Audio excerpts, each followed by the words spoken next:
What's up, guys? My name is Seb from Tumbleweed Dealer. Tumbleweed Dealer started off as my solo project like 10, 12, 14, 15 years, who's counting. I came up with the name because I was trying to mix stoner rock with Western influences, stuff like old school spaghetti Western movie soundtrack. So, Tumbleweed Dealer, with a nice little narcotic salesman pun in there that's keeping us blocked from being searched on Facebook. Should have thought that one through a bit more. We just released our new album, Dark Green, back at the beginning of February.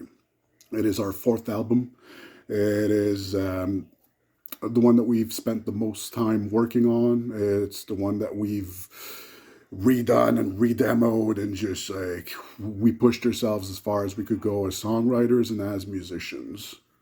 Um, can you talk about the lyrics on this release? Well, there's only one song with lyrics because we're an instrumental band. For the first time ever, we had a guest singer, Jesky Ramos, Midwest indie rap icon, legend, whatever word you want to use. I've wanted to work with that guy for a long time. The song is called Ghosts Dressed in Weeds.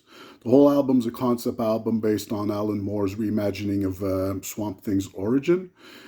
We tried not to go too on the nose for the lyrics for the song, and we kept it just we attack the emotional aspect of discovering that you are, in fact, just a plant that thinks that it is a human, and rather than a man turned human. So that whole loss of identity kind of thing is what we tried to zero in on rather than retelling the actual comic book story. Can you tell us a little bit about the album cover art? At first, we wanted to get some really nice, slick Photoshop cover like we usually do, and it just didn't fit the vibe. A big part of this album is that we brought in a lot of outside instruments, especially vintage keyboards, because I'm a huge fan of 70s prog, and we wanted to merge that with a modern approach. So the sounds of the prog I love in the 70s, but like song structures that are more modern and maybe more aligned with funk, jazz, math rock, so kind of meeting of both worlds. The cover art needed to represent that. The examples that we gave, the person that made the painting, it was the cover for Miles Davis's Bitches Brew and all the other covers that guy did, except we wanted it swamp vibed instead of African vibe, and Relayer by Yes with the structures and stuff, and even one of the latest Soilwork albums, the one that has all the structures on it and the really nice frame. So we gave him all of that. He came up with like a painting that we really loved, and we went with that. So it was more of an old school vibe, less of that slick Photoshop stuff that we usually do.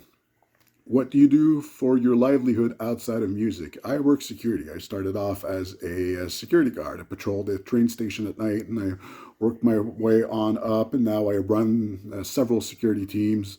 I do a bunch of really boring stuff like building inspections and stuff with sprinklers and alarm systems and everything. When did you first discover your interest in metal music? When I was a kid, I went from trend to trend. I loved New Kids on the Block. I loved MC Hammer. I loved whatever was hot at the moment. So when Metallica came along with the Black Album, of course, I jumped on the bandwagon, like a little poser I was at that time. But something just kind of clicked, and instead of just liking this one album, this one, even let's say like I loved MC Hammer. I loved the two singles that played on TV. I didn't even have his tape or whatever.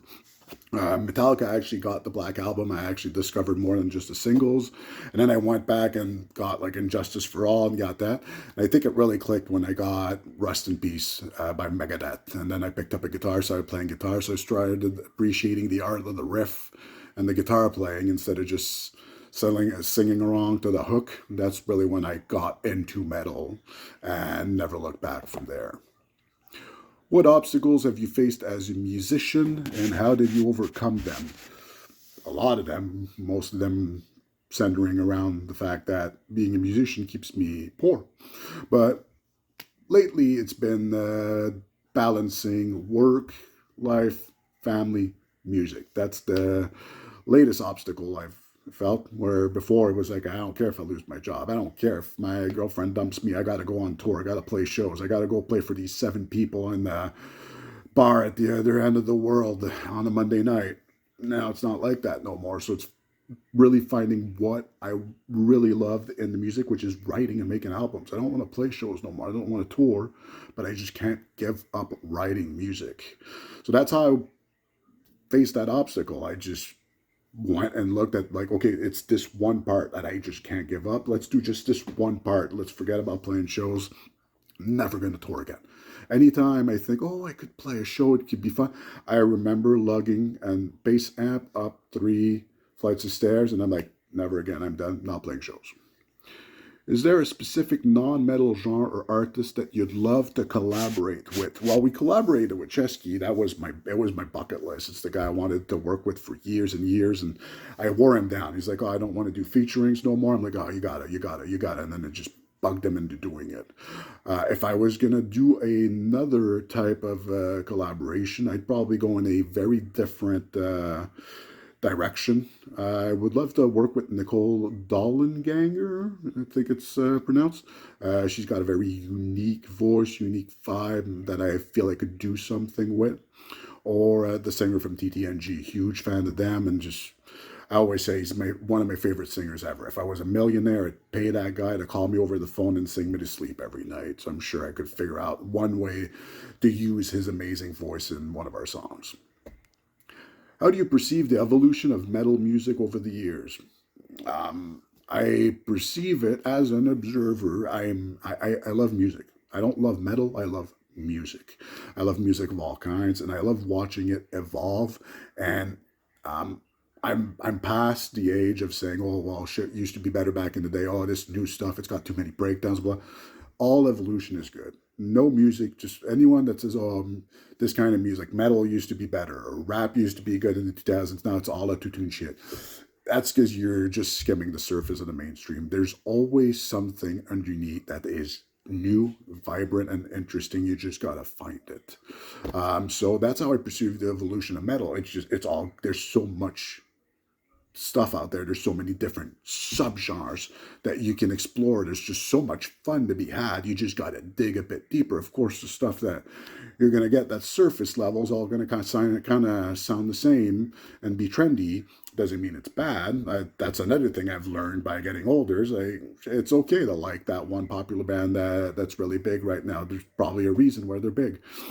But there's also a million other bands and a bunch of different subgenres that's worth exploring.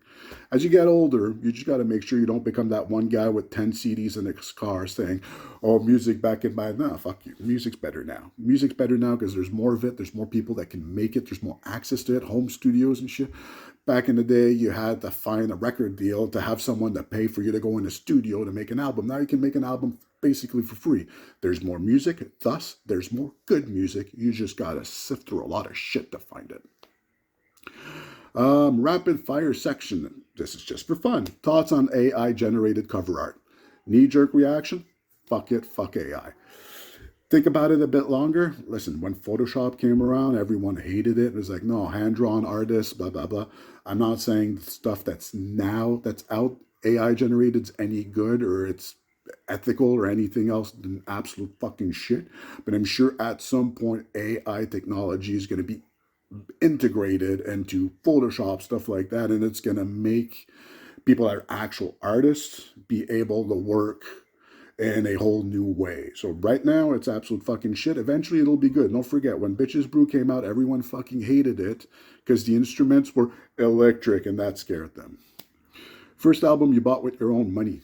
Divine Intervention by Slayer. My mom would give me $4 every day when I went to school in high school to buy myself a lunch, because yes, I'm old, and back then you could buy a lunch for $4.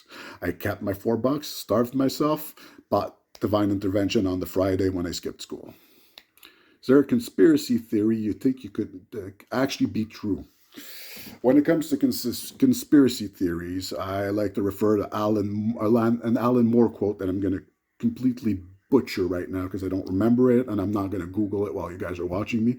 But it basically says that conspiracy theories are reassuring Because the truth being that no one is piloting the plane is a lot scarier. So thinking that green men are running everything behind the scenes is scary, but not as scary as our government doesn't know what the fuck they're doing. No one knows what they're doing.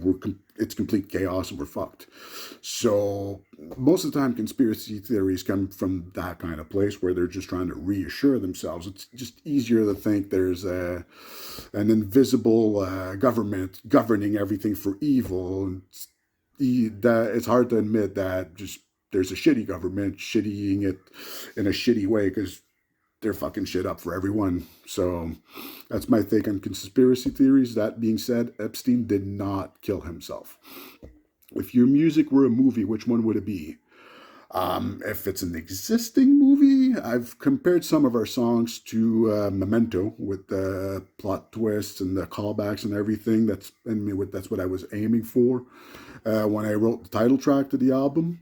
If we're going with a movie that maybe doesn't exist yet, if ever they made a movie about the comic book Preacher, that's definitely it. I love that comic book, and I love how the creator of it just put a bunch of random shit together and it works. And the only thing that makes this shit work together is that he likes it. It's like, oh, I'm a World War II buff. I'm going to put some of that in there. I like vampires. I'm going to put a vampire in my story. I'm a big fan of old school Westerns. I'm going to put a Clint Eastwood ripoff in there. I'm an atheist. I'm going to make it all about religion and how it sucks. And I'm going to put all of that together. And the only thing that they have in common is that I like that stuff. I try to do the same thing with my music. I like all these kinds of musics. And if they can work together in my Spotify playlist, if they can work together in my brain and my car when I'm jamming music, they can work together in a song. So if ever they make a Preacher movie, you guys hit me up. The TV show they made already, not that good. What's the worst job you ever had? I made spirals. What kind of spirals? The shitty little plastic spirals that hold calendars together. I made those. You just put a wire in the machine and then it cuts. It makes a spiral, it cuts, it falls down. And then you have to take it off and put it in the box before the next one falls down because since they're still hot, they kind of jump. So you literally just go. I did that for 8 hours a day for like 6 months and I just wanted to blow my brains out. Favorite pop song? I love a bunch of stuff that people would call pop, especially if we go in subgenres, dream pop, stuff like that. The poppiest song I maybe the one like I don't want to see guilty pleasure because I don't feel guilty about it at all. But the wife gave me a bunch of shit when she saw that song on my iTunes, because I still had iTunes back then. Coming Clean by Hilary Duff. It's a great pop song. I don't give a fuck what you think. I'm not saying she's a great artist. She didn't write the fucking song. She didn't play none of the instruments. She probably got auto-tuned or whatever. But there's some amazing musicians and composers behind that song, and you can tell. If not, Tattoo, those two fake Russian lesbians, once again, they have no talent. But obviously there were some very talented producers behind that music. So that's it. Future plans for Tumbleweed Dealer. Make another album. Like I said, we're not going to play shows. We're not going to tour. We're not. The album's out, and that's pretty much it. If you guys want a playthrough or something, you want me to give you a tab for a riff, hit me up. If not, we got no content. The album's out, and that's all we wanted to do. So all that's left is for me to finish writing a fifth album and put it together and record it. So that's the plans. Make another album. Thanks for having me. Have a great day.